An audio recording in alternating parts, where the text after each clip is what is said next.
Fantasy football playoffs are here. We're deep down the stretch right now. If you're in the middle of it, I know you got a dilemma. What's up, everyone? As always, it's Tuesday night. I'm Courtney Fallon, your host of Fantasy Dilemma, and the other host, my better half of the Fantasy Dilemma, he's the expert, Nate Hamilton. Say what's up. Hey, what's going on, everybody? How we doing? We're I'm live. doing, We're live again. We're live again. Yes, I'm doing fantastic, even though I got bounced out of the playoffs last week. Clyde Edwards-Helaire killing me once again. He's one of my drop lists. He's on my drop list this week. I warned so many people. I tried to warn the world about CEH, and I thought that he was being way overdrafted as a top 5 running back, and he's been anything but. I believe he's outside the RB15 right now. No, I think here's the thing.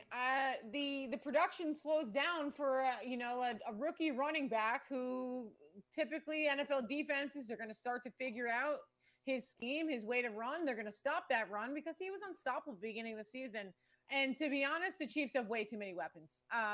Between Tyreek Hill, Mecole Hardman, and the fact that Travis Kelce leads the league in receiving yards for a tight end is remarkable. Over DK Metcalf. And I mean, this just goes to show sometimes it's a give and take. You play the run to set up the pass, and they found a need in Andy Reid's offense to not set up the run at all. So yeah, Clyde Edwards-Helaire, he killed me. I left Kareem Hunt on my bench. Silly me. No idea they'd score about 80 points in that I know. Sunday night game. Well, that's the thing is, going back to the rookie running back situation, this is the time it's either put up or shut up. It's either they start getting the bulk, they start getting the carries at this time of year, and it's like, hey, we drafted them high for a reason. Cam Akers is one of those guys. He's finally starting to get the volume. Yeah. With CEH, he's sprinkled in whenever, and it's not like a priority for that offense. And that was one thing I was worried about with him, where they have plenty of weapons in that Kansas City offense that I don't think CEH they don't have to use him to be successful. And they've proven that. What's the risk of picking up one of these guys? I mean, like, typically if you're deep into the fantasy postseason, you got your roster set. Yeah. But, adding and dropping guys on waivers, I mean, what's the risk, and how much weight, I guess, if in gambling sense, how many units would you put on some of these guys to pick them off the waiver wire to go boom or bust? Well, I mean, at this point, you got to think of it this way. It's a two-game season now. Yeah. We're in the semifinals, and then next week is the championship in week 16. So you really have to start thinking, look, even with your studs or guys that you used high draft picks on, you got to start thinking, hey, what's their matchups look like in week 15 and 16? Mm-hmm. How have they been playing? Have they been awful? Maybe I should just drop this guy. I don't care about the name. Let's look at somebody who just was presented with a good opportunity and has a great matchup for week 15, and just 1 week at a time and focus that way. Because it's all about winning the championship at this point. Yeah, absolutely. Well, this week is going to look a little different for NFL fans, and it's week 15 of the NFL. We got a Thursday night game with the Chargers at the Raiders. High scoring affair. I've got Derek Carr and Nelson Aguilar deep on my sleeper list. Aguilar is obviously, he's come up as of late, but I still think Derek Carr is going to sling it down the field. That defense, they just fired Paul Gunther, their defensive coordinator. That's not the issue. The offense is not the issue for the Raiders. No. So definitely a high scoring affair there. Then we got 2 games on Saturdays. It's the Bills at the Broncos. Hopefully that's going to be a good one. Playing a mile high, typically the elevation factor tends to slow down offenses. I'm not sure it's going to be able to slow down a, perennial future top 3 MVP of the league in Josh Allen, but that offense is rearing and ready to go. But also on the other side of the ball, Drew Lock is one of those, again, I can't figure him out, but he's one of those. Yeah. It's a pure pocket passer versus pocket passer. The other game is the Panthers at the Packers. Woof. For everything, I don't like that. For everything that Aaron Rodgers is. Yeah, and here's the thing is now we've got 3 games before Sunday, right? And Yeah. one of my things that I hate the most when I give fantasy advice is when someone asks me, "Hey, should I start this guy or whatever?" And say I give an answer, and it's somebody who's playing on Thursday or a Saturday game, and it doesn't pan out. Then they've got like a few days or a whole day to be upset with me until their other players start playing. So Yeah. it's an odd time of year. I know. And then there's that time if you don't remember to say you got to, I mean, that's the thing. Yeah. Anyone that's in a situation right now that's deep into the fantasy waiver wires, week 15, week 16, they're not taking or overlooking any detail that's going to hurt their chances of taking home a ship at the end of the season. Right. It's all about the championships. And Nate's got about 13, 14 leagues that he's playing in. Hopefully more than half of them. You're still in the running. We can talk about that later. Yeah, I'm doing okay. Okay, you're doing okay. You're doing okay. All right, yeah, and then that Sunday night game, Browns at Giants. Daniel Jones is on my downturn. Baker Mayfield's. I mean, he showed up. He showed up for everyone, and then the Steelers at the Bengals Monday night. I think is going to be a big ground game test against the Steelers defense. What do you think? Well, going back to the Browns and Giants, the only thing I'm concerned about is Baker Mayfield has been amazing the last couple of games. I'm not sure he's going to need to be against the Giants. So yeah. I think they hand it over to Nick Chubb and Kareem Hunt and let them do the bulk of the work. And I'm not sure we're going to see a big game out of Baker Mayfield, which is scary. I kind of disagree. I think that the Giants defense, especially with all those goal line stands, they're turning into a top 10 unit in the NFL. So yeah, in terms of their ground game, I think that the ability to have them stop is, to stop Baker Mayfield. I kind of would be hesitant because that defense, if not the offense, is not great, but the defense is kind of turned up as of late. That's true. I mean, you know what? That's kind of the Giants' MO too. Is they're just an awful team all season, and they give everybody fits towards the end because their defense turns things around. I don't know what it is with the Giants, but that's typically what they do. Yeah, and we're getting to that point in the season where we've certainly separated the New England Patriots. They have a 6% chance. There was a great ad on one of the local radio stations, and it was just like it was one of those get help ads. That they said they're like, listen, if you still think the Patriots have a chance to make the playoffs, you are delusional. Step away. And I was like, wow, I've never heard something so more accurate. Finally, Patriots can chop it up. Hopefully, they finish the season 9-7, so Bill Belichick can get that 20 consecutive winning seasons to beat, Tom Landry, the great Packers head coach. So I mean, it's all about ruining someone's playoff chances, and I think there's a couple teams this week and next that can ruin some playoff chances. But let's get to your ads, Nate Hamilton. Who do you got first on your wide receivers? For me, it's Cole Beasley. We just you're just talking about Josh Allen, how obviously how amazing he's been. He's just a rising star in this league, and he's been targeting Cole Beasley a ton. Double-digit targets in 4 of the last 7 games. 3 of them have resulted in 100-plus yards and a touchdown in each of those games. So for me, I really like Cole Beasley and the fact that he's still he's only rostered in about half of leagues right now. Yeah. And Stephon Diggs, he's a super talented player, and it's good to have somebody like him opposite of Beasley because he takes, the defense's attention away from Beasley himself, which is why he's targeted so much. Yeah, you know what? And I love a good slot receiver. If they're running that offense and Stephon Diggs has over 100 receptions, I mean, he's a monster. Yeah. Where did he go to school? University of Maryland. Yeah. Stephon Diggs, incredibly talented wide receiver, but yeah, I totally agree. Anything that you can get on that Bills offense right now is stellar, especially if you get a stud wide receiver, and you're going to come down the stretch of postseason games in week 15, week 16, week 17, where teams are going to want to try to itch and claw and beat the Buffalo Bills. They're going to want to double team those guys down the field. So and Beasley, he's been in the league for a long time. This is this is his best season so far Wow. of his entire career. So Wow. yeah, I mean, I think now's the time to get Beasley in your championship lineups. I think, Okay. yeah. You heard it here first. Who you got for running backs? I know that this was a name that you had mentioned earlier in the show. Yeah, You just yeah, looked it up. Cam Akers for sure. He's got 20 plus carries in the last 2 games.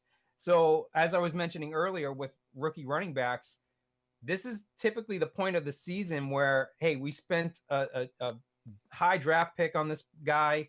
When do we just give him the keys and roll with it? And it appears that the Rams have finally done that. I'm really excited for Cam Akers. Yeah.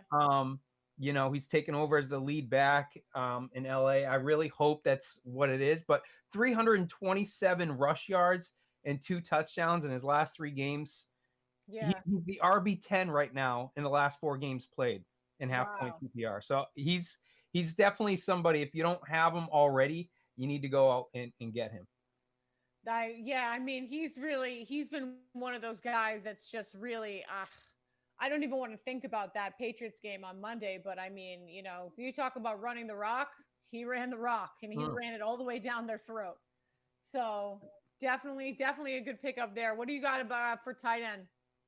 Tight end. Okay. So tight end, if you didn't draft Travis Kelce, you probably don't have the same tight end that you started the season with. It's just, it's god awful. It's been bad. But so a guy that I actually like, especially for week 15, is Dan Arnold, tight end of the Arizona Cardinals. Kyler Murray's been targeting him in the end zone, which is what you want. He's got 4 touchdowns in his last 4 games. And for me, he's got a great matchup against the Philadelphia Eagles this week. They've given up the 9th most fantasy points to tight ends. Wow. Okay. So I think you're kind of hoping for a touchdown when it comes to your tight end. And I think that he's got a good chance to make it 5 touchdowns in the last 5 games. Well, it's funny that you said that because after our shows and we were talking extensively about Bears tight end Cole Kmet, he got me 14 points. I picked him off the waiver wire. He was, rostered in about like 10% of leagues. So he was right there for the picking. Yep. I left him on my bench because I had Noah Fant was the original tight end that I had. I was like, hey, why don't we throw Noah back in? Zeros.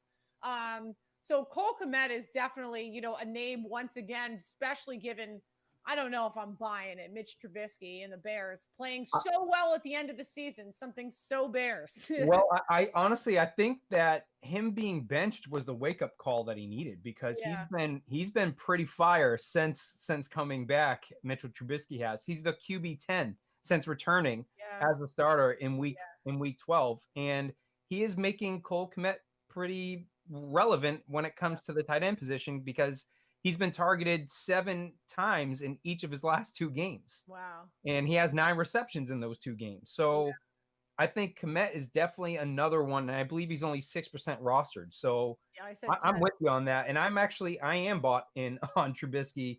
Maybe not for this week against the Vikings. That's an okay matchup. But I really like Trubisky actually in the championship week against the Jaguars, who've given up the 3rd most fantasy points to quarterbacks. Ooh, I like that one too. One other one that I just, I guess I'm just my prop bets have not been doing well at all. I had Adam Thielen because I knew damn, the Vikings deserved to win that game if it wasn't for Dan Bailey. His foot broke and went sideways and they would have had 10 points. It would have been a much closer game, that being said. So, but Kirk Cousins slinging the ball over the field. I had Adam Thielen as my prop bet to catch more than 5.5 passes. And there was a guy named Irv Smith that was taking all of the catches. So he's my fantasy. Who is this guy? Yeah. Irv Smith, a big fan of Kirk Cousins. And likewise, he was targeting him in the red zone. He was targeting him downfield, big plays, big yak. He's one of my tight ends to pick up this week, especially given Mike Gesicki. Man, that did not look good. I mean, I whether or not he broke his collarbone, I'm not a doctor, but the way that he went down on that shoulder, I mean, his arm was limp. He looked like he was in a tremendous amount of pain.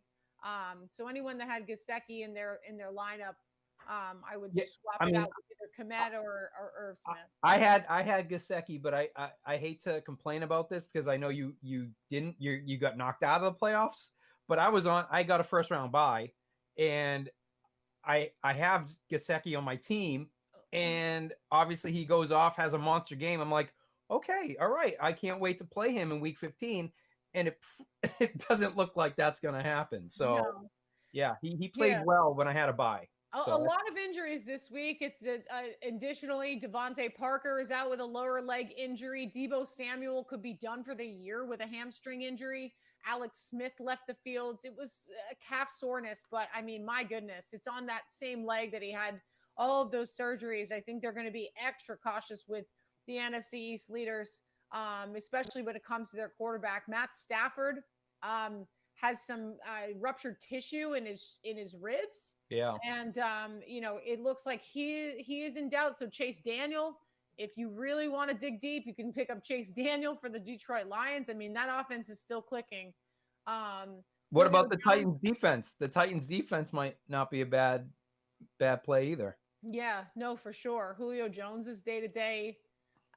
Christian McCaffrey is, I mean, what can be said about him? If he's not just dumped on your bench, just put him on IR right now. Yeah. And then Ronald Jones also, this was crazy. Yikes. He underwent a procedure today to insert a pin into his left pinky. Yeah. So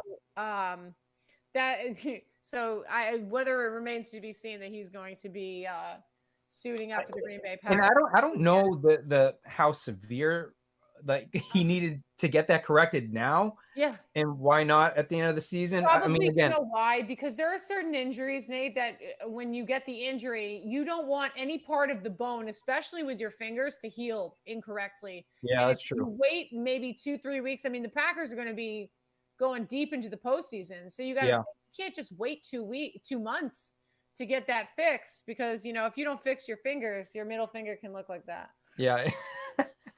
That's a good point. That's a good point. And you know what? With that situation, I was talking with Tim from the game day whether or not I should talk about the running back situation in my waiver wire article if Rojo misses time, which it seems like he is. But I think for me, given their matchup, the Buccaneers matchup against the Falcons this week, they're pretty good against the run. They're awful against the pass. So I think, honestly, all this does is just help out Tom Brady and the pass catchers than it does do anything for whoever running back is going to play, because Leonard Fournette was just a healthy scratch. Yeah. So that's going to be an awkward play for him too. So I'm not trusting that backfield this week. Yeah. No, for sure. Well, for everyone that's just joining on Twitter, if you didn't catch our intro, of course, this is a Fantasy Dilemma. We do this show every Tuesday night. That's Nate Hamilton. I'm Courtney Fallon. Drop all of your fantasy questions right now. You got a dilemma? We will answer that for you. We went through all of our favorites in our ads. We went through the injuries. Who's top on your wide receiver drop list? I've seen this name a bunch of times this week. Jerry Jeudy for me. I don't know why he's 65% rostered, which just is mind-boggling to me. He doesn't have double-digit fantasy point games since week 10. Yeah. And get this, he has 6 receptions in his last 4 games. And that includes a big 0 that he put up against the Saints, where I think he had 1 target and no catches. Wow. So I don't know why people are holding on to him. I don't know if it's keeper leagues or what it is, but if you're in a redraft league, you gotta make room for somebody else that can be productive for you the next couple of weeks, because I don't think he's gonna do it. You want to talk about rookie wide receivers who are making a big splash. Obviously, Justin Jefferson, love him, already over 1,000 receiving yards, but him and CeeDee Lamb, and there's plenty of other Henry Ruggs. I think he was just placed on the COVID list. Yeah, he was just now. Yeah, unfortunately. All right, in terms of running backs, Todd Gurley is on your list. He just had 61 rushing yards since week 10. Am I surprised, Nate? Are you surprised that his production has fallen off late in the season? Might be because of injury or age? Yeah, I mean, and that's the thing too. And I even said when I recorded my fantasy dilemma video this week is that this should not be a hot take dropping him because he's completely useless to your fantasy squads. And why continue to throw him in there? He's had just one 100 yard game all season, and that's not just rushing yards. That's if you combine rushing and receiving. He's only had 100-yard game this year. He's just not taking advantage of good matchups either. Like he's had some good matchups against defenses who are awful against the run. Especially last week, he was against a team that was awful against the run, had 19 rushing yards. Wow. So Todd Gurley's just he fooled me because I was hoping for something big out of him in Atlanta, and unfortunately, that offense is so frustrating to even try to keep up with. Yeah, well, my running back already told you, Clyde Edwards-Helaire, drop him if you have it, or just throw him on your bench. I don't know. I need to sit and meditate and think about what I need to do with CEH for next. Yeah, you want to just tilt drop. He did you dirty, and now you've been eliminated from the playoffs. No, he didn't do me. Listen, there are plenty of other reasons and factors of why I'm not in the fantasy postseason. But I mean, I had a fantastic team, but that wasn't the main reason. I picked up a bunch of good guys on waiver wires and took your advice on some. Speaking of which, tight ends, who you got? Zach Ertz? Zach Ertz. This one's even a bigger head scratcher because he's 58% rostered. So more than half of leagues. Just a big name at this point. Honestly, I mean. It's just another broken offense. And even now with Jalen Hurts in, you think, all right, there's some possibility there, but he's not targeting Zach Ertz. And Zach Ertz only has topped 42 receiving yards once this season. He has, I think back in week 2, he had 70 yards. Outside of that, he's had 42 yards or rush or less receiving yards every game this season. And I know he missed some time, obviously, for injury, but he only has one double-digit fantasy point game all year. So I don't know why he's still on rosters. I think that the Eagles are ready to move on, and I think everyone else needs to do the same. Jalen Hurts, would you trust him to start? I mean, I believe in the hot hand situation, and I think that the Eagles are also ready to move on from Carson Wentz. And you've been saying this for a while now, and it appears that Hurts is probably going to be their starting quarterback.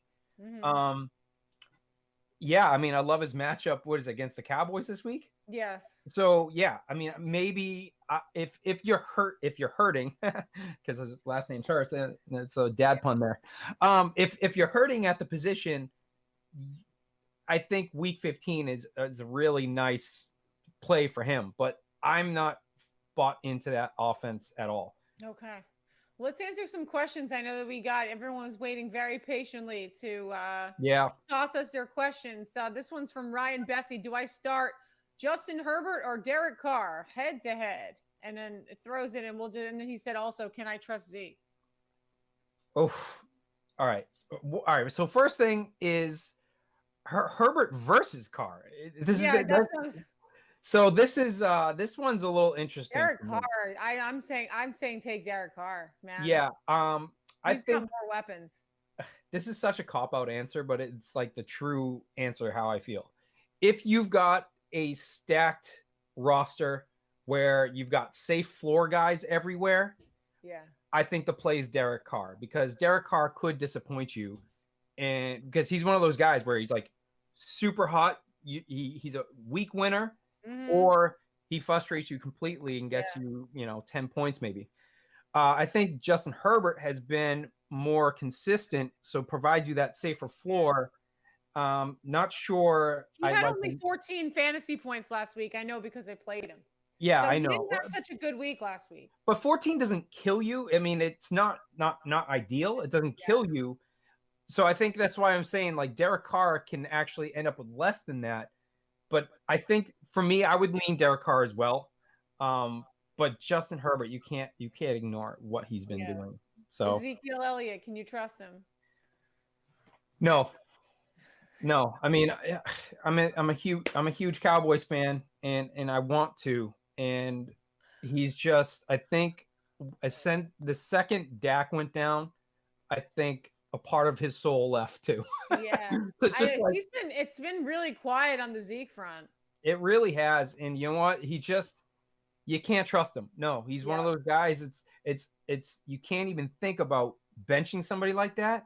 But Mhm. that's when I bring it back to, all right, now that you're in the fantasy playoffs, it's one game at a time. Mhm. And you need to remove the names, look at numbers, look at their matchups. How good is this defense against the run? What have they done the last 3 weeks? And just remove the name from everybody. And that's Mhm. why it's like, hey, we're talking about dropping guys like Clyde Edwards-Helaire and Todd Gurley and Zach Ertz. Mhm. Let go of the name and just play one game at a time. And for me, I'm not saying drop Zeke Elliott, but I'm not sure I'm comfortable playing him if you have Okay. better options. Speaking of wide receivers, moving on. The receivers at the quarterbacks. Mike Evans, Juju, and Corey Davis. I need to sit one. Who is it? Mike Evans, Juju, and Corey Davis have to sit one. Oh, that's tough. That's tough. I want to play all three. Why can't I play all three of those? It's not the question. Yeah, because like I said, if Rojo's out, which I believe he's probably going to be out this game, Mhm. um, and the Falcons are just so bad against the pass, you have to play Evans. Yeah. And I guess I really like Corey Davis's upside this week. I love his matchup, Mhm. but Juju for me is a safer option, and I will tend to lean safer with only one or two possible players I'm throwing in. Like to me, Corey Davis is one of those guys, high risk, high reward. Mhm. But in fantasy playoffs, if you're already playing a couple of those guys, bench this guy, Corey Davis, and Mhm. play Juju. Okay. Keep your faith in the Steelers. I'm not sure so many people can agree with that down the Hey, stretch. he did score a touchdown. He was the most targeted player last week. Yeah, So yeah. Juju's the man. Juju's the man. USC's own. My kind of hot play for this week is because Gasecki and Devontae Parker are out for the Miami Dolphins. They are playing the New England Patriots. I got Lynn Bowden Jr. as kind of like the up and coming.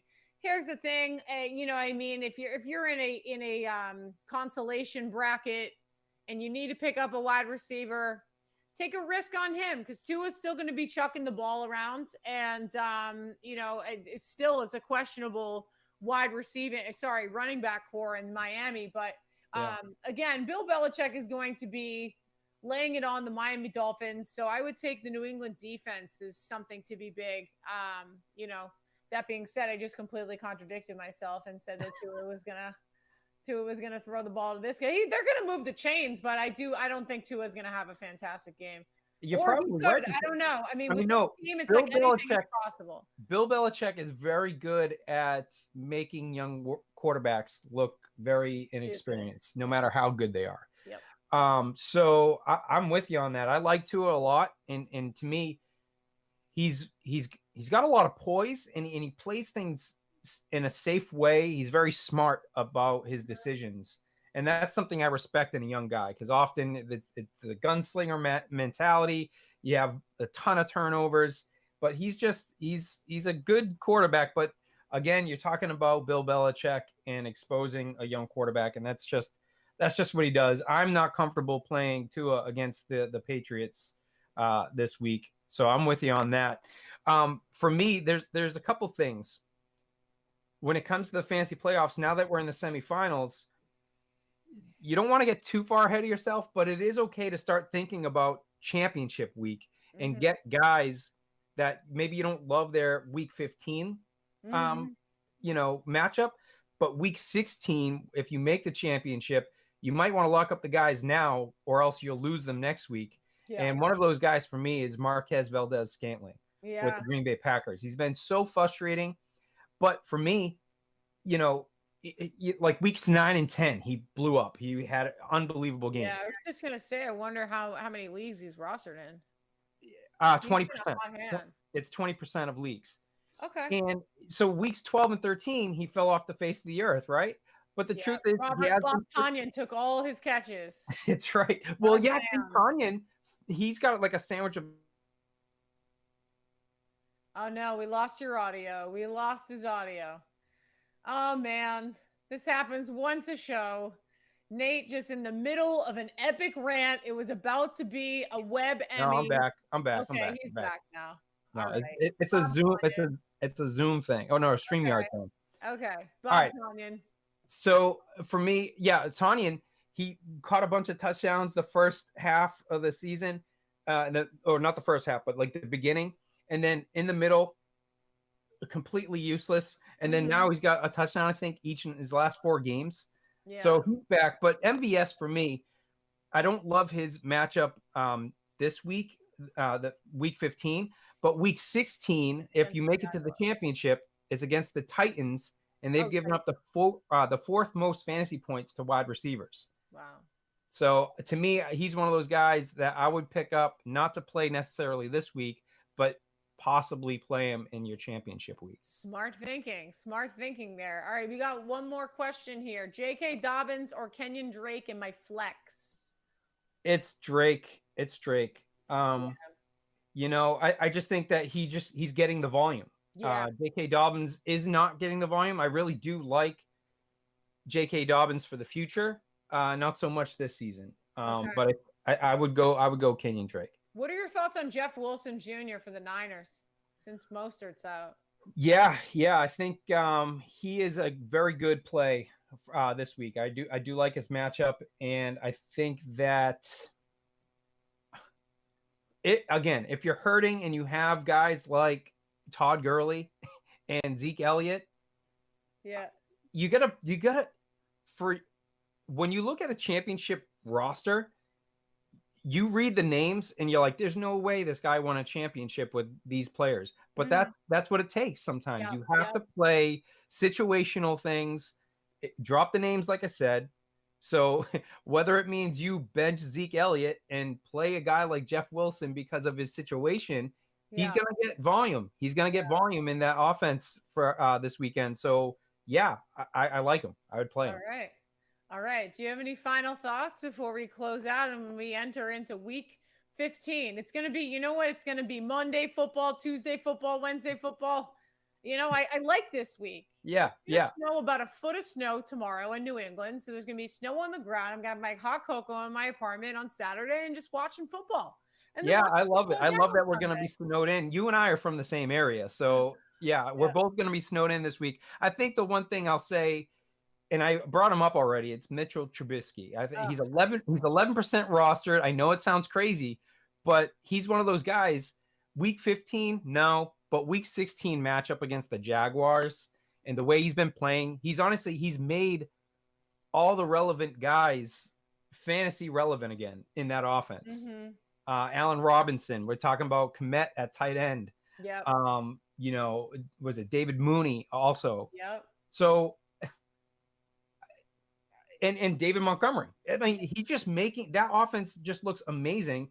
And Mitchell Trubisky has 240 plus passing yards in each of his last 3 games. So, yeah, if you're hurting at the quarterback position, or your current quarterback, you're hating his championship week matchup, pick up Mitch Trubisky and play him in the championship. It sounds crazy, but even more of a reason to brag if it works out for you. Even more of a reason to run back to Nate and say that I owe you 1, 2, 3, 4 beers. I hope anyway. That is Nate Hamilton. He is Kiki Kuti's favorite fan, number 1, printing out the shirts. He scored a touchdown. Oh yeah, Kiki is the man. All right, we have one more question. One more question before we go. Better throw it down, or else we're Here we go, Dennis. I know. What do we got? That's it. All right. We'll see you guys next week for the Fantasy Dilemma show. Oh, should you start Justin Jefferson? Absolutely. Yep. What are you talking about? He's a must start. He's a must start. He's a must start. Yeah. Yeah. He's a first rookie over 1,000 yards so fast. It was like him, and it's 1 of 5. All right. Bob Gilchrist says, Nate and Courtney, nice to see you. Keep grinding. You're killing it. Cool. I know we have a good Thanks, show. Bob. Cool. Next week is going to be a great show because we're just going to take open roster spots, hand us your homework, throw the binders on the desk, say, we need to figure this out. Who do I start? Who do I sit? So we'll send in your lineups if, you really need us. Typically those fantasy gurus, they typically feel like they stick to their guns all season. But if you've been listening to Nate, you've been listening to me, come to us next week for Fantasy Dilemma. Same time, same place. We'll see you then. See ya.